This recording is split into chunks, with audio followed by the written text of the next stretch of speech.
Hi students, I am Deepak Rajoria. Welcome to my channel focus classes. Students, आज के इस video lecture में हम लोग सॉल्व करेंगे एक्सरसाइज 5.2 से क्वेश्चन नंबर 16। इसमें दिया है हम लोगों को determine the AP whose third term is 16 and the seventh term exceeds the fifth term by 12। तो क्वेश्चन में बोला गया है कि वो एपी फाइंड करिए जिसका कि थर्ड टर्म 16 है और जिसका सेवन्थ टर्म फिफ्थ टर्म से 12 ज़्यादा है। तो क्या फाइंड करना है, हम लोगों को एपी फाइंड करनी है। ठीक है, तो सबसे पहले जो गिवन इन्फॉर्मेशन है एक बार हम लोग लिख लेते हैं। तो क्वेश्चन में हम लोगों को क्या बोला है कि एपी का थर्ड टर्म कितना है, 16, और एपी के थर्ड टर्म को हम लोग किससे दिखाते हैं, A3 से। तो A3 इक्वल टू कितना है, 16।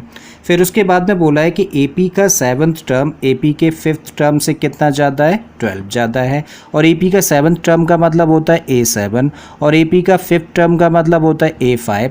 तो बोला गया है कि ये टर्म इस टर्म से कितना ज़्यादा है, 12। इसका मतलब अगर इसमें से इसको माइनस किया जाएगा तो कितना आना चाहिए, 12 आना चाहिए, क्योंकि ये ज़्यादा है इस टर्म से कितना, 12। ठीक है, अब देखिए इसको एक्सपेंड करते हैं हम लोग। A3 का एक्सपेंशन क्या होता है, इसका एक्सपेंशन होता है A + 2D, right, and this equal to 16, और ये बन जाती है हम लोगों की इक्वेशन नंबर 1। अब हम लोग यहाँ पर आते हैं। A7 को हम लोग क्या लिख सकते हैं, एक्सपेंड करके इसको लिख सकते हैं A + 6D, राइट, ब्रैकेट में पुट करेंगे, माइनस का साइन लगा देते हैं। अगेन A5 को एक्सपेंड करके हम लोग क्या लिख सकते हैं, A + 4D, right, and this equal to कितना है, 12, पुट किया हम लोगों ने, ब्रैकेट्स ओपन कर देते हैं। तब इसको लिख सकते हैं A + 6D माइनस A। अब देखो माइनस की वजह से माइनस हो गया और माइनस की वजह से ये साइन भी माइनस में हो जाएगा। सो माइनस का 4D इक्वल टू 12। अब A पॉजिटिव है और A नेगेटिव है, कैंसिल हो गया। 6D पॉजिटिव है, 4D नेगेटिव है, तो 6D में से 4D को माइनस किया तो कितना आ गया, 2D इक्वल टू कितना है, 12। हमें क्या चाहिए, D।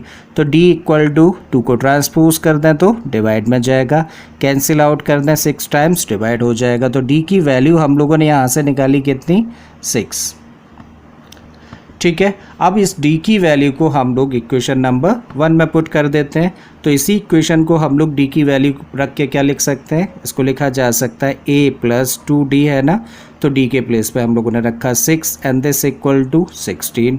ठीक है, फर्दर सिंप्लीफाई करें तो 2 और 6 का मल्टीप्लाई किया तो 12 इक्वल टू 16। हमें क्या चाहिए यहाँ से, A। तो A इक्वल टू कितना हो गया, 16, अपने प्लेस पर है, 12 को ट्रांसपोज किया है तो ये माइनस में गया।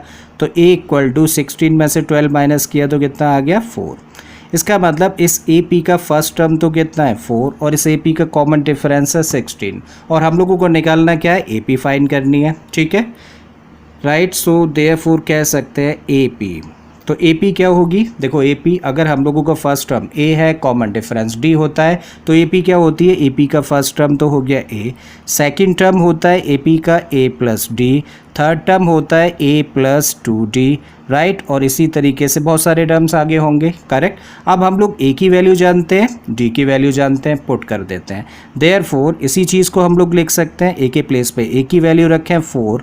ठीक है, अब यहाँ पे A के प्लेस पे A रखा, प्लस का साइन लगा दिया, D के प्लेस पर D की वैल्यू रखी, ठीक है, कॉमा लगाए। थर्ड टर्म क्या होगा, A का मतलब A के प्लेस पर 4 रखें, 2D है तो 2 रखा और D के प्लेस पे 6 रख दिया हम लोगों ने, ठीक है, कॉमा, और इसी तरीके से आगे टर्म्स होंगे। अब फर्दर इसको सिंप्लीफाई करके हम लोग लिख सकते हैं, देखो 4 तो ऐसे ही लिखा हम लोगों ने। अब 6 + 4 कितना हो गया, ये हो गया 10। यहाँ पे सिंप्लीफाई करें, 6 × 2 कितना हो गया, 12, 12 में 4 प्लस कर देंगे तो 16, राइट, और आगे बहुत सारे टर्म्स होंगे इस तरीके से, और यही क्या है, हम लोगों की रिक्वायर्ड AP है। ठीक है, तो यही हम लोगों का आंसर है। सो उम्मीद है स्टूडेंट्स आपको क्वेश्चन समझ आ गया होगा। अगर ऐसा तो प्लीज़ वीडियो को लाइक कर दें, चैनल को सब्सक्राइब कर लें, और बाकी के क्वेश्चंस के लिए आप मेरी प्लेलिस्ट में चले जाइए। इस तरह के बहुत सारे क्वेश्चंस मैंने ऑलरेडी अपलोड किए हैं। फिर से आता हूँ एक नए क्वेश्चन, नए कॉन्सेप्ट के साथ में। Till then keep learning and thank you for watching this video.